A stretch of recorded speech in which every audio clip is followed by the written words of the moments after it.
Senator Brown did a powerful job of describing the crisis of poverty and inequality in our country. 1/3 of the nation, 106 million people, live in or on the edge of poverty. Only 42% of us believe anymore in the American dream, the idea that if you work hard, you can get ahead. We are all feeling today immense grief, and I hope also anger, about the senseless and tragic killing of Freddie Gray. And it is clear that not only was Freddie Gray failed by the Baltimore police, which has a long and documented history of brutality and abuse, but that the residents of Sandtown, Winchester, where the unemployment rate is above 50% and poverty runs high, have been systemically failed by our society and our politics. Enough. It is time for a change.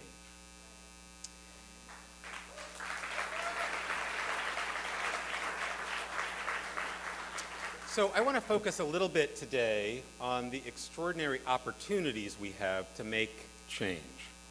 I know you're looking at a Congress that wants to shred the safety net we have left and give massive tax breaks to the rich, that's considering a terrible fast-track trade deal that would further destabilize working standards here in the United States and around the world, and you're wondering if I've lost my mind. But if you take a longer view, I think we're living at a very important transitional phase, a future where we can realize a huge advance for our values of equity and justice. The social reformers of the 20th century that Senator Brown talked about had to confront huge change, the transition from agriculture to manufacturing, and so too now in our society we see momentous changes in the 21st century that pose not only challenges but opportunities, and I want to name some of them.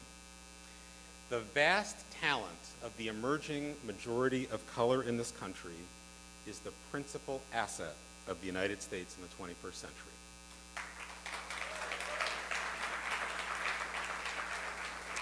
And I want to name, especially in light of what's happened and unfolded in Baltimore and all around this country, that making a major investment in areas of concentrated poverty, largely African American and Latino communities, is necessary to create a level playing field after generations of deliberate disinvestment. Building on the assets and the talents in these communities is indispensable for our shared prosperity and our future. Our campaign agenda, as you'll see, makes a bold call for creating 2 million new jobs per year in the areas of highest poverty in our country and reducing the unemployment rate in those communities by 60%. We need bold solutions for these big problems. The need to care for a growing elderly population and to provide quality early education and child care for kids provides an opportunity to actively shape a care sector, a growing care sector, that makes enormous contributions to the human well-being of caregivers as well as those who receive care. We can decide as a country to value the critically important wealth-building work that has been too long denigrated because it has largely been done by women, inside and outside the formal labor market. And we can make affordable, quality child care universal for every family in America.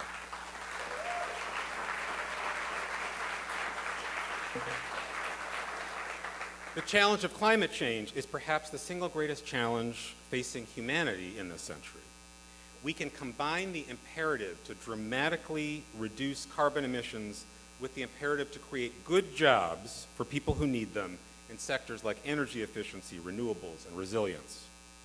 And finally, the huge gains in productivity over the last 40 years have not been shared with the workers whose labor has created the wealth. This is, of course, unfair, but it's also created an economy that is wildly out of balance, subject to financial bubbles and lacking a consistent engine of demand.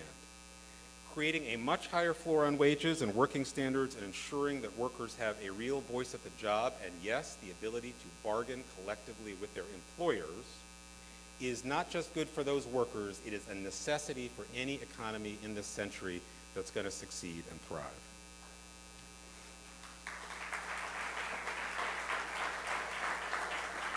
So the crises of inequality and poverty have kind of cast a gloom over our politics, a sense that there is not a way forward.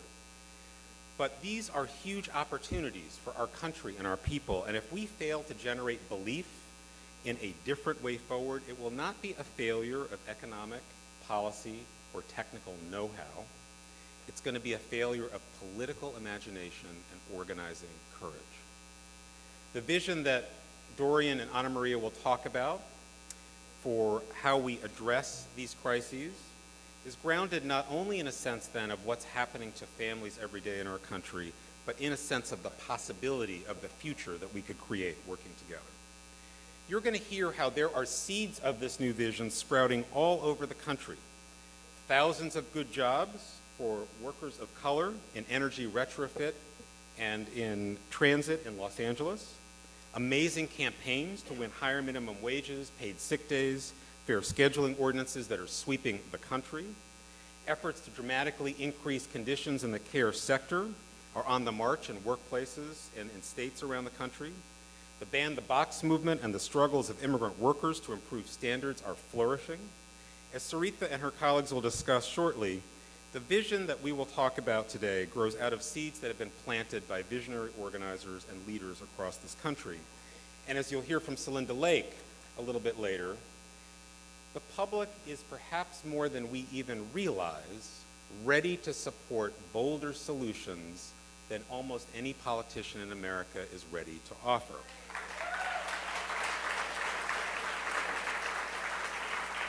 So this campaign aims to close that gap between what our families need, what the public will embrace, and what our politics will sustain.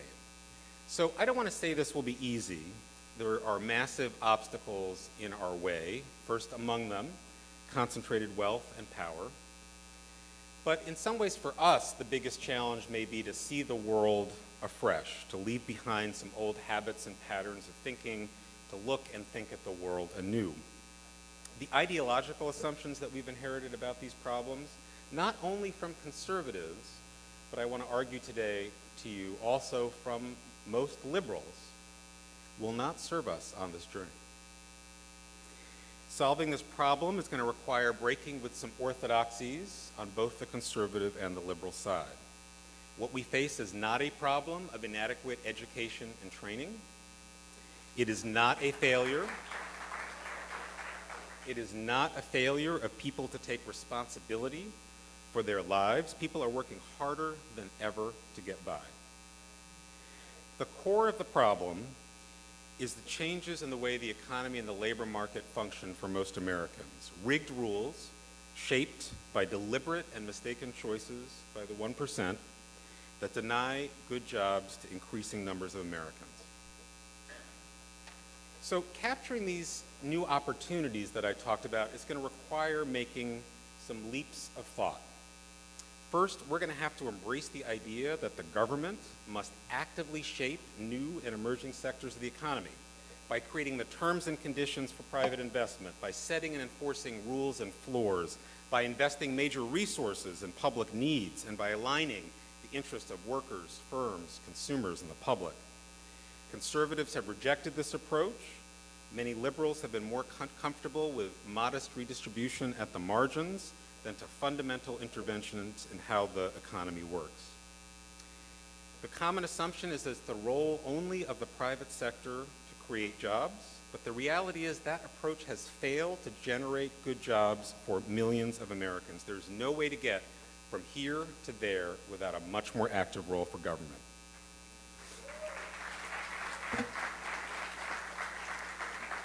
Second, race and gender are fundamental to how our economy and labor market function or fail to function.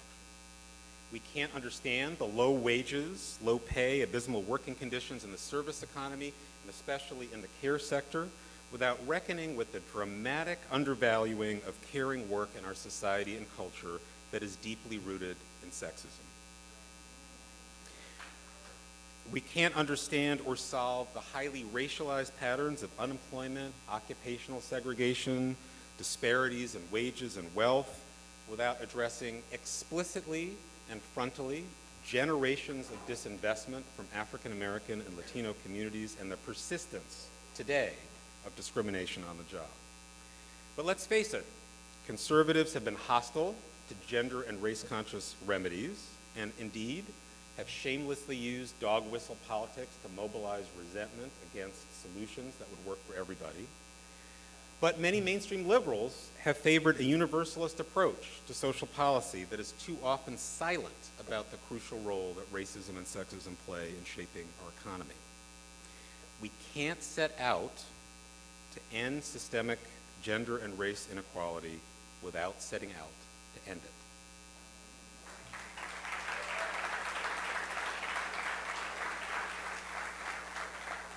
Third and finally, I want to lay out an assumption for you that may be the most provocative of all. Voice and participation of everyday people is actually a prerequisite to this economy functioning. Conservatives say that the big decisions need to be made in corporate boardrooms, while many liberals have tended to favor very technocratic solutions that don't involve the actual people who are the beneficiaries of those programs. A different approach would say that workers and communities have to be invested with greater power in making actual economic decisions, whether that's through a union, through a cooperative, through a community organization, through community participation, on the grounds that we actually need the talent and the creativity of every single person in this country to make this country work. So the goal of this campaign is to lift up bold solutions in the national debate as we approach 2016. Elections are about candidates, but they are also about agendas. To inspire the kind of participation we need in 2016, we need a vision, which you'll hear about today, that speaks to people's lived experience. One of the key strategies that we're going to use to accomplish that goal is to achieve breakthroughs at the state and local level that can redefine people's expectations of what is possible in this country to achieve, much as the courageous fast food workers have lifted our horizons to 15 and a union.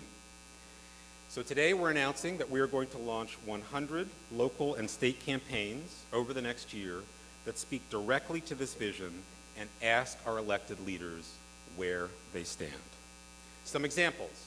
In Ohio, Maine, and Washington, D.C., leaders in this room are planning ballot initiatives to raise the minimum wage to $12 and higher and eliminate the discriminatory wage for tipped workers.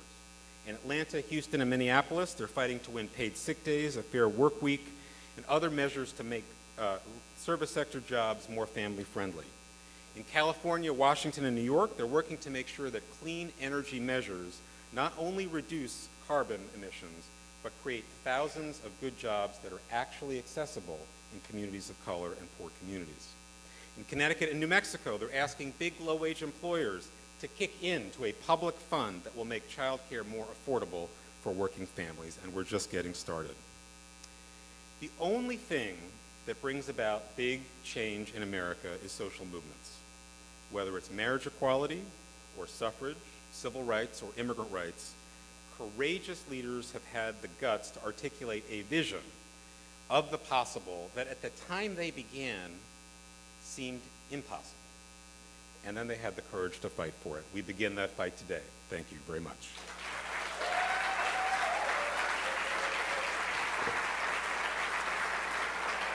Now please welcome Dorian Warren of Columbia University, the Roosevelt Institute, and MSNBC to the stage. Dorian?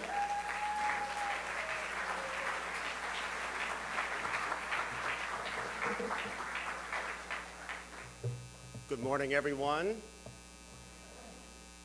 We have more coffee in the back. Good morning, everyone. Deepak said all I wanted to say, and you have the reports, so my job is done here. I'd first like to thank the incredible staff of the Center for Community Change, particularly the policy and communications teams, and of course, all of our partners in this campaign, the Center for Popular Democracy, Jobs with Justice, Working Families Organization, and the Leadership Conference on Civil and Human Rights. Thanks to all of our partners for all of your tireless work to not only produce our report, but much more importantly, to win this ambitious campaign. I want to also thank Deepak for laying out what he captured as the failed conservative and liberal orthodoxies around the problems that millions of families face. Millions of families can't make ends meet, the problems of inequality, poverty, and particularly racial injustice, and for giving us a sense of the opportunity we have in this moment to change the rules of our economy and of our country to provide freedom and justice for all. Now, let me say, and I know there's some economists in the room, economics is a very useful enterprise, mostly as an employment program for economists. I assure you I'm not one of them. And so I want to speak to you in plain political science speak, about the roots of our current crisis and then present a couple of our campaign proposals. So addressing inequality and poverty in a serious way means embracing solutions that we think match the scale of our problems. It means addressing the dramatic and changing conditions that have transformed the U.S. economy and the labor market since the 1970s, creating dire consequences for most Americans, particularly women and people of color. Or in other words, to use an old campaign slogan, it's the economy, stupid, or rather, it's the rules of the economy.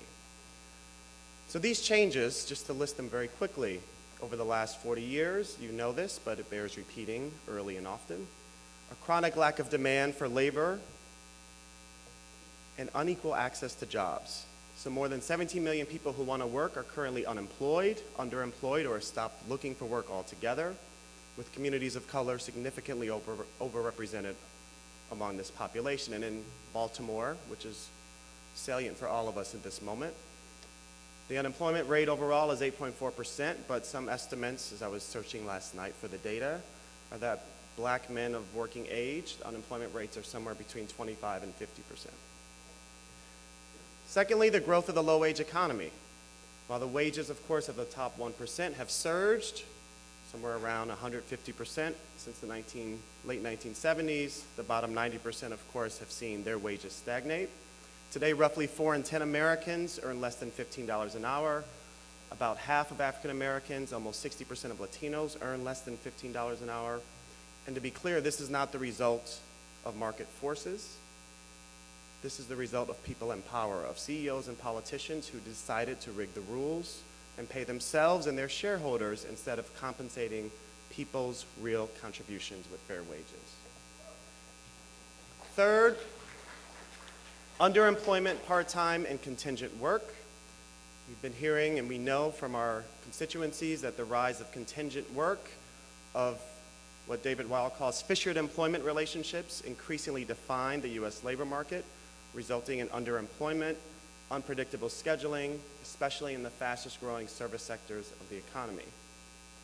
Fourth, of course, the erosion of labor market standards and the bargaining power of workers. And if we could put that slide up, that'd be great.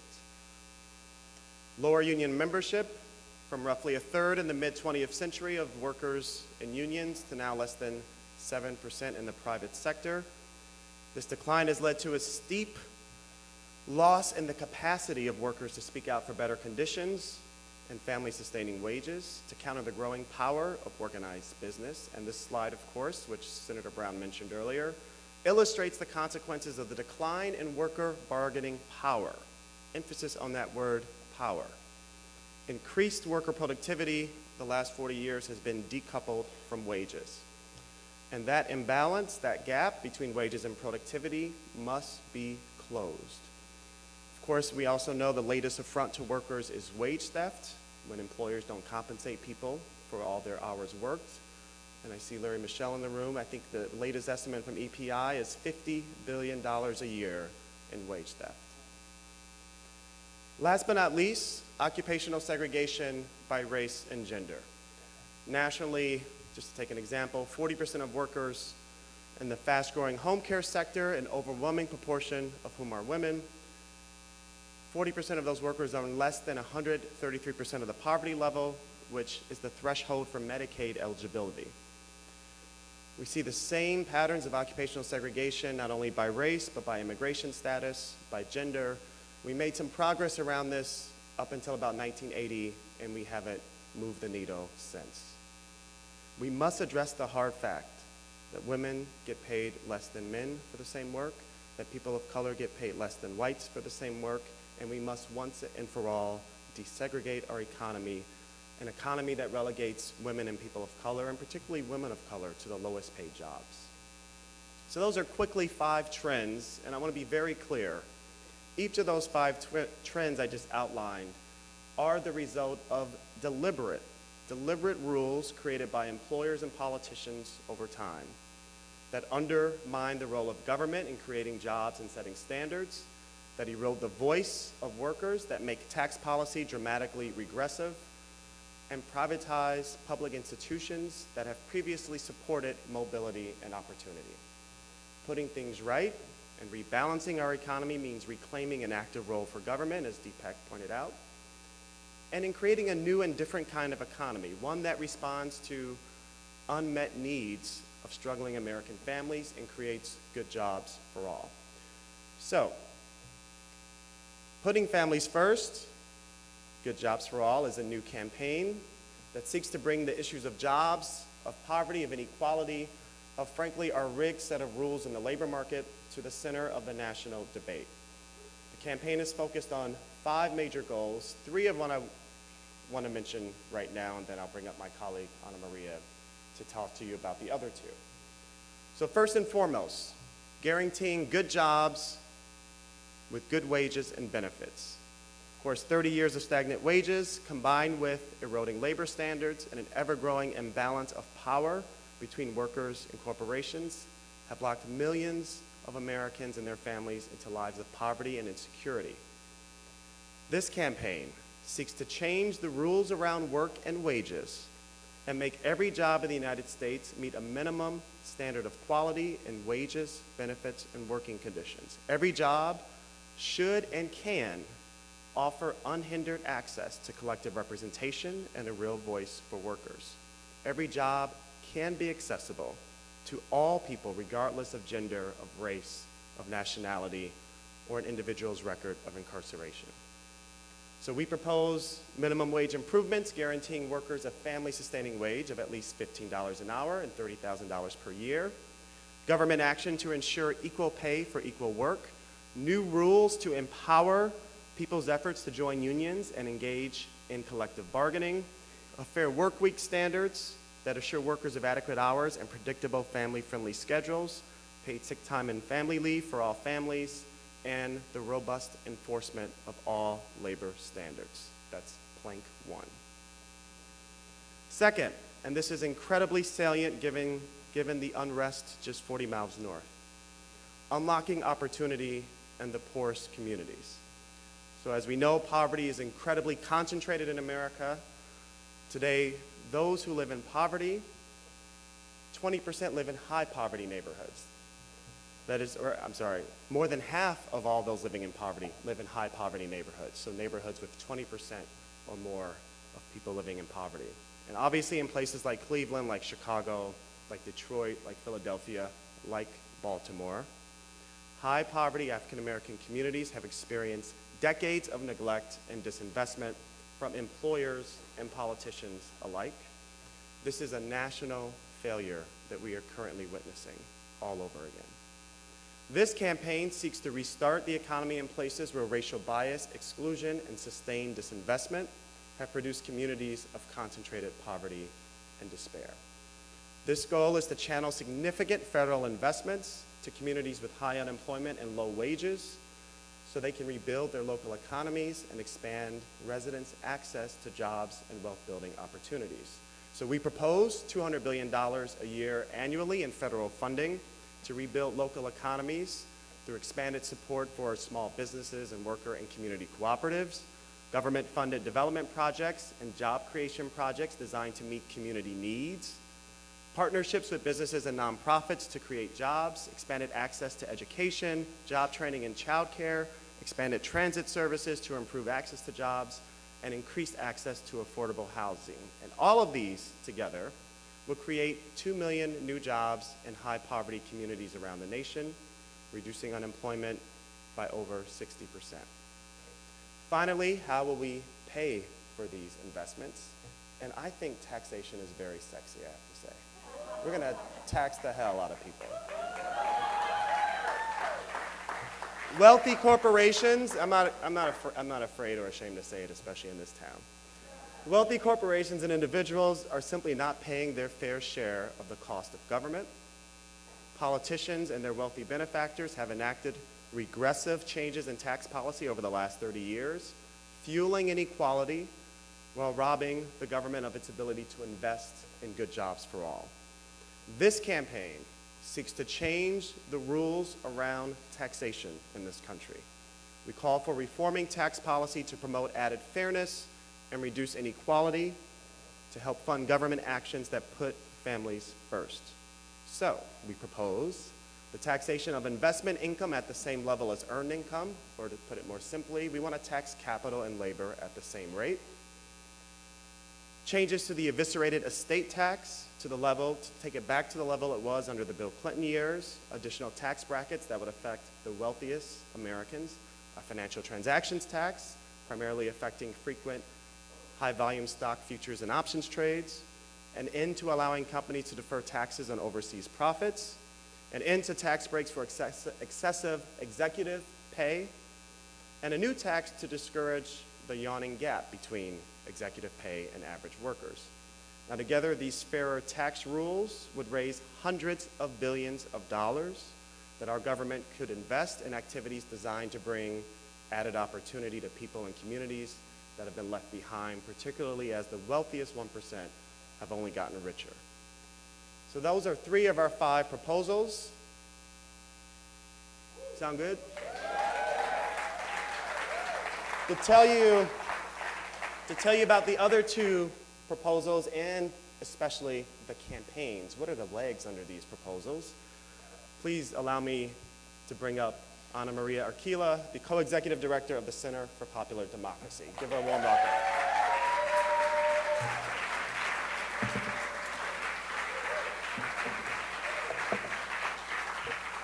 All right. So are we ready for this fight? Yeah? You can feel my voice doesn't sound right. It's not right. I'll do my best. So it's wonderful to be here with all of you, with such an amazing group of people and organizations. At the Center of Popular Democracy, we're incredibly honored to be with you in this struggle to protect dignity for our families and our communities. I want to take a minute to acknowledge the powerful allies in Congress, Senator Elizabeth Warren, who will join us later, Senator Sherrod Brown, as well as Congressman Keith Ellison and others for their profound commitment to creating an America where all of us can work hard, realize our dreams, and make ends meet. I also want to say thank you and acknowledge the organizations that are partners of the Center for Popular Democracy and their fierce leaders who are here today. Jennifer from Wisconsin Jobs Now, I heard your voice before. Nalini from Rise Up Georgia, Gustavo from CASA, Ginny from the Texas Organizing Project, Dan from Take Action Minnesota, Stephanie from Organize Now in Florida, Caitlin from Action Now, Anthony from NOC in Minnesota, Dushaw from Spaces, Reina and Adam from Olé, Chio from New York Communities for Change, Deb and Nieves from Make the Road New York. And of course, I couldn't start without talking about the amazing national networks that are making this campaign happen. The Center for Community Change, Working Families Organization, Jobs with Justice, SEIU, and the Leadership Conference on Civil Rights. So, before I joined the Center for Popular Democracy, I spent 13 years working in an immigrant rights organization in New York City, Make the Road New York. And I remember very clearly the day that Modesta Toribio, one of our members, spoke to me about the indignity of working full-time as a cashier in Brooklyn and still not being able to cover the basic costs of transportation, rent, and food. When she or one of her children was sick, she couldn't take a day off without risking losing her job. She could not even arrange for childcare or go to school because her schedule was so unstable. But Modesta was not happy to just be a victim of employers who didn't respect her dignity and her humanity. When she realized that some of the workers in her job were only making $3 an hour, they came together with other workers at Make the Road and organized a protest in front of the house of the boss. In retaliation, of course, the boss cut her hours, but eventually he raised their wages, so they won. So that Since that moment, Modesta has helped lead the movement to confront the failure of America to realize its deepest aspirations. Over the past 5 years, she has helped drive and win campaigns to reshape New York State labor law to protect workers from wage theft. In 2011, she knocked on thousands of doors in Long Island to make sure that Latino voters would come out to vote. In 2012, she was part of the fight to increase the minimum wage that helped 1 million workers have more money in their pockets. And more recently, she has been working to organize car wash workers to win dignity and to actually change one of the most abusive industries in New York City. So, why am I telling you this story? Because Modesta's story is the story of this campaign to put families first. It's a story of standing up, a story of believing that we can do better, a story of working together with others who want to provide for their families to confront greed, abuse, and the theft of the American dream. Modesta's struggle and her success is a lot like the success of other women, other workers, other communities all over the country. Whether it is retail workers who demand and want some level of predictability in their schedules in San Francisco, or the workers in Seattle who want the minimum wage that allows them to care for their children, or the parents and childcare workers in Albuquerque who are winning improved childcare and better jobs for childcare providers. Workers and families are rising and we are winning. Just 2 weeks ago, thousands and thousands of fast food workers marched in streets across 200 cities to demand that every person's work be valued and respected. $15 and a union. That's the audacious demand that is refocusing the conversation about inequality around the idea that wealth is created by people who work, and that those who work should receive a fair share of the wealth we create. This most recent Day of Action highlighted a growing low-wage worker movement that is widening its analysis and drawing connections to the struggle for the recognition of Black lives and gender justice more broadly. Because good jobs and access to them for all cannot be achieved without confronting the deep history and continuing reality of racism and sexism in America, particularly as they play out in the labor market. So I want to pause for a second to recognize the leadership of SEIU and the hundreds of community organizations in the Fight for 15 who have made this moment possible.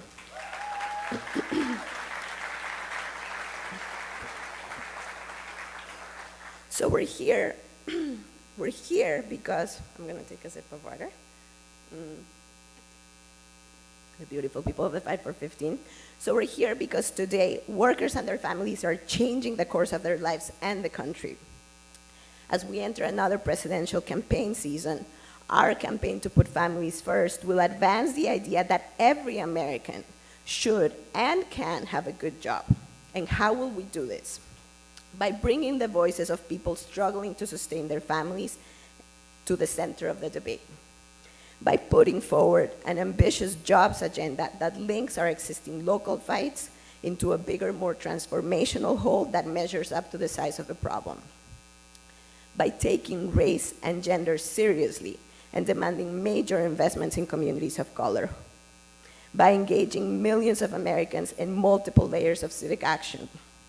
By generating a broad and deep conversation about how structural shortcomings in our economy are constraining everyday families, and by relentlessly connecting the political cycle in 2015, in 2016, and beyond. All right, people. So are we ready to turn up the heat in the fight for our families? I thought you would be. So what stands in the way of an economy that works for all of us? Are the rules that unfairly favor the greedy few because they are written by politicians beholden to their interests. But if there is something that people in this room know well, if there is something that people marching in Baltimore and across the country know really well, is that the rules written by the few can be rewritten by the many together.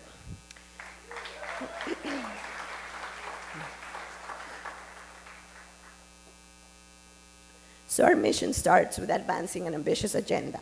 Dorian touched on the first 3 points of that agenda. I will touch on a couple more.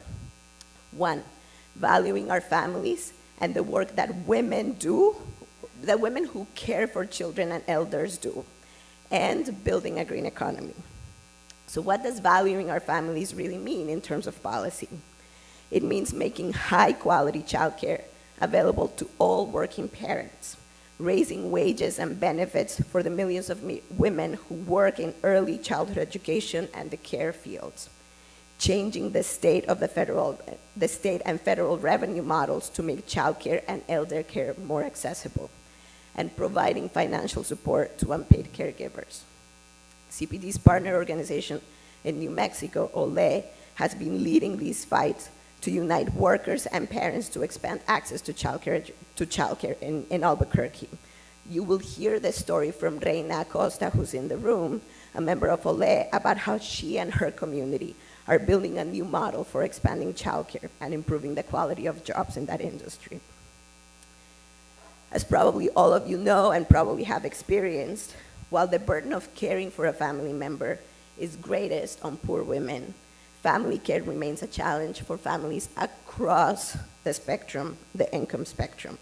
And so ensuring that all working families have access to quality, affordable childcare and elder care, and that the jobs in that industry provide good wages and benefits is essential for women's economic stability, and especially women of color who represent the vast majority of workers in this industry. So what do we need to do? We need bold and ambitious action that could help alleviate the crisis for care in the future and improve working conditions.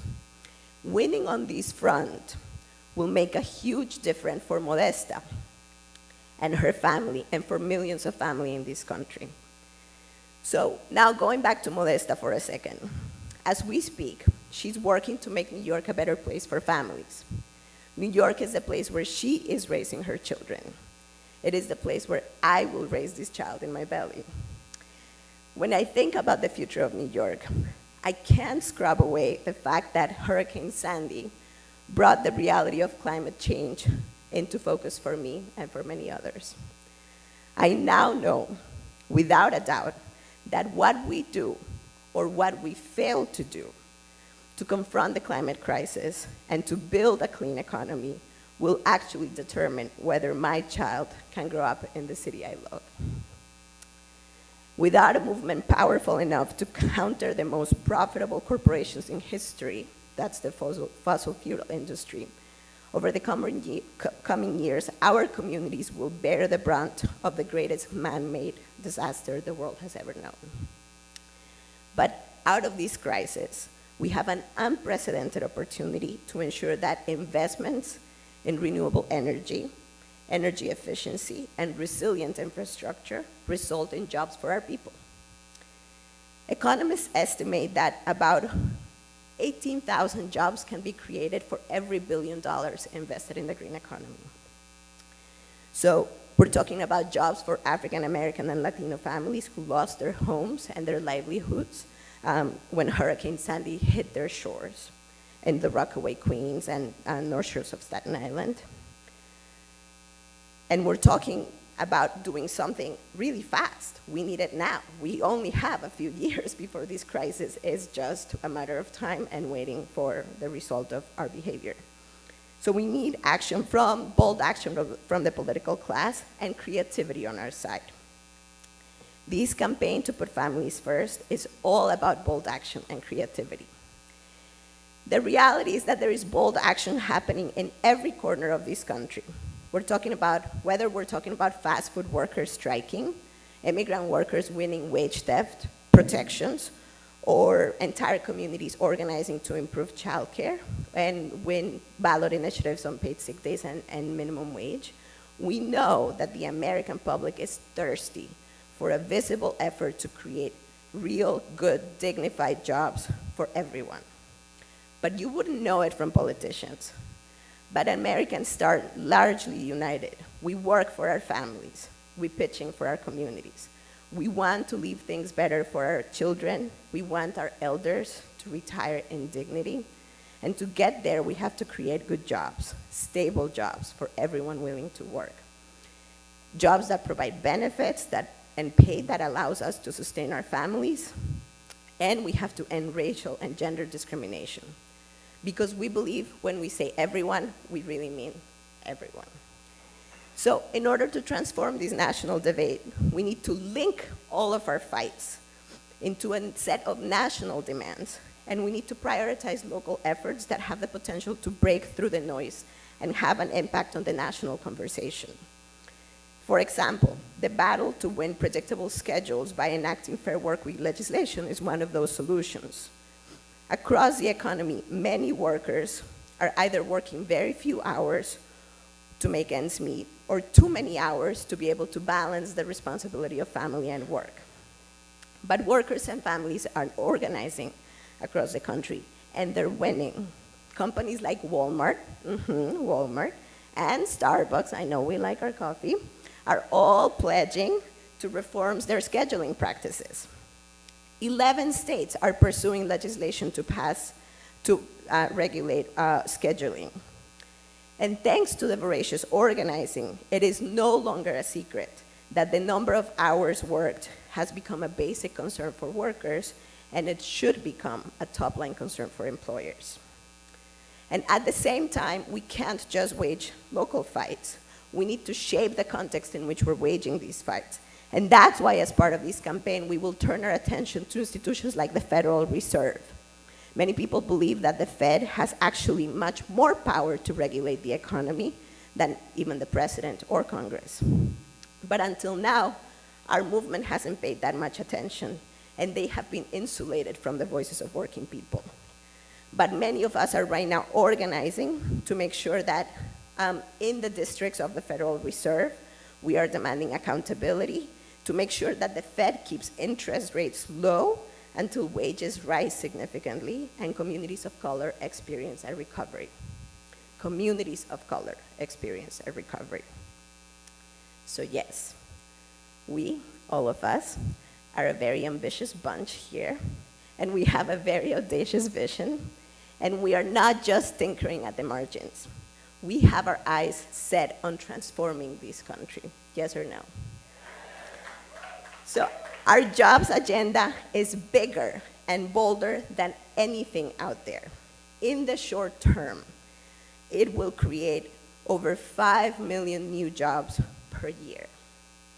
Our campaign has huge movement and field power behind it, with organizations doing work in 41 states. We are setting out to challenge the orthodoxies of both parties to focus on the real problem, the need to create jobs and improve working conditions. Like Modesta and her coworkers, today we come together to stand up for ourselves, for our families, for our communities, and for America. We have a vision of honoring the dignity of work and the dignity of the people who work. We believe that we can do better, but that we will have to challenge those who are stealing our wages, limiting our ability to sustain our families, and destroying our planet in order to do so. This campaign to put families first is about changing the national conversation about work and about greed. It is about our collective responsibility to create a country that we want our children to grow up in. And together, we can do it. Sí se puede.